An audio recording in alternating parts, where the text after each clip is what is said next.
Hey guys, welcome back to another video. In this video, I'm going to be talking about isolated pawns in chess. And so basically, these kind of topics about pawns and like hanging pawns and doubled pawns, like people, they tend to like kind of like forget about that stuff because like it's really not important for them to know, right? Because like it's just pawns. It won't really improve your strategy, right? Well, that's actually wrong. In today's video, I'm going to be talking about only a small section of that, isolated pawns. Isolated pawns are basically what they sound like. They're just pawns that do not have any surrounding neighbor, any surrounding pawns to help them or protect them. So you're going to see what I mean in a little bit, so let's get started. Okay, so here's the first example. So basically, people tend to think isolated pawns are really weak. They're really bad, right? Because they're isolated. Like, they don't have any neighboring pawns to help. This is what I mean by an isolated pawn. So, for example, the white pawn on d6 and the white pawn on a3, they're both isolated. They don't have any neighboring pawns on either file to help them. However, the white pawns on f3, g2, and h2, they're not isolated because they have each other. They're like right next to each other, so they can protect each other. But this is one example of a good isolated pawn, much against like what many people think isolated pawns are. So many people think isolated pawns are bad because they don't have neighbors, so they're a really weak target. In some cases, this is true. But in this case, they could be like valuable passers. Like they could like go and be unopposed. And as you can see, this pawn on d6 is pretty threatening to black. And this a3 pawn can kind of like fend off these two pawns, black pawns on a7, b6.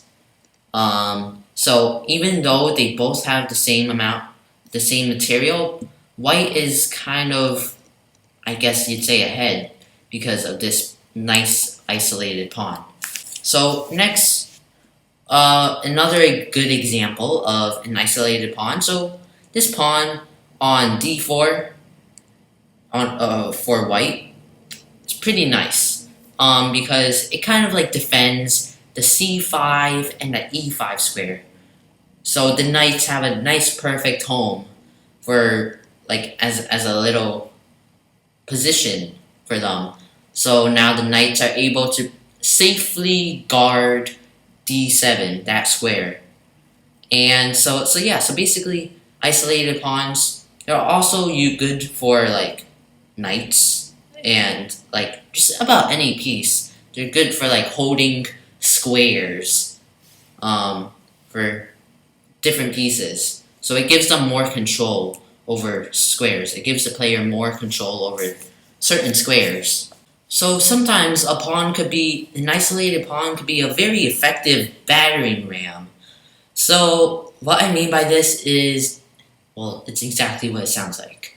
So you're using a pawn to like, using that one single pawn that might be a bit weak, just speed it down into enemy territory and just break your enemy's pawn structure. So, for example, this pawn on a5, that is an isolated pawn, and it's pretty weak. Like, it's almost the end game by now, and what you don't want is an isolated pawn in the end game. And so that will kind of be quite bad. So black will probably want to get rid of this pawn, and he wants to get rid of it like hopefully, not like unguard it and then let white take it for free. So he can use this as a very effective battering ram and just play a4, attacking white's two pawns And yes, black and white, they have the same amount of material, but now with this move, it kind of like brings black up a bit.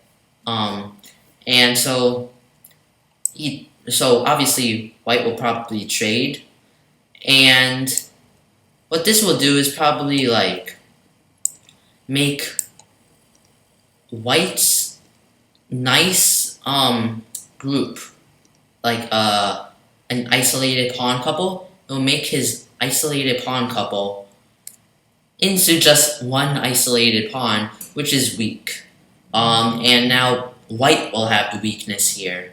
So you could kind of like use that pawn to like throw a punch at your opponent. And well, yes, an isolated pawn might be great at sometimes, but obviously it has its downsides.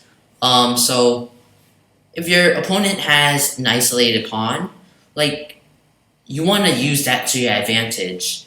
You don't want your opponent to use their isolated pawn to their advantage. You want to turn the tables so you have that advantage. And so basically there's a couple of things to keep in mind. So number one, you gotta make sure it can't move. Alright? An isolated pawn that cannot move is weak. Cause like it doesn't have any potential. Remember that first board that we saw about that pawn that was a passed pawn, the isolated pawn that was a passed pawn? That can move up. And that was pretty strong for the person who had that isolated pawn. Now, if you're a person against the isolated pawn, make sure it doesn't move. And make sure like it just stays where it's at and just like doesn't move at all. So your opponent cannot use it to their advantage. And so number two, basically an isolated pawn does not have any neighboring pawns. So you can use this to your advantage and kind of make it so that you kind of block it and you just like stand in, you put a piece in front of that pawn, and because another pawn cannot come up and attack that square, it's perfectly safe from pawns. Not necessarily from pieces, but your piece will be safe from other pawns. For example, here, this square on d4 is very well guarded by white. And so, as a result, black cannot move his d-pawn. His pawn on d5, he cannot move it up to d4, making it very weak. That pawn, the d5 pawn, is very weak. It can't do anything. And white could just like jump and like bring his knight over and just block it even more, making sure it doesn't move at all, no matter how much black tries to take that knight away. So you want to do those things to block a pawn, an isolated pawn. The last point that you want to do is to kind of like trade all the pieces out. All of the minor pieces, trade them out. If you're playing against the isolated pawn. So here, for example, this board, keep this in mind, and the next board is going to be completely different. But so far we have a few minor pieces. We have like bishops and knights. Now what you want to do, if you're white, you're playing against this isolated pawn on d5. And you want to label it as weakness. Now, usually isolated pawns, they're powerful, usually only when there's minor pieces, and only when those minor pieces are active. Now, if you trade all the minor pieces will just disappear, and I mean, they're not active if they're off the board. So then the isolated pawn will be weak. So after you trade off all the minor pieces, or most of them at least, you want to double your rook and the queen in front of that isolated pawn. So here we have the white rook on d4 and the white queen on d2. piled up against the black pawn on d5. So yes, black has a few defenders, but this actually will pressure black. Like this doubled gun, the rook and the queen piled up against that black pawn is kind of bad for black. So now black is kind of like in a lot of danger because he has this pawn that's now a weakness. And now what white could do is move his pawn to e4. And black really can't do anything about this because this rook on e8, that is now pinned. It's been pinned. So if he takes, white just takes that rook. And so it seems like the only way to escape that fate of losing the rook is to like kind of like move and lose that pawn. You want to like kind of get out of that danger now.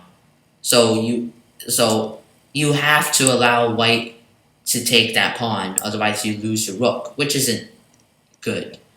And so now here white has the pass pawn.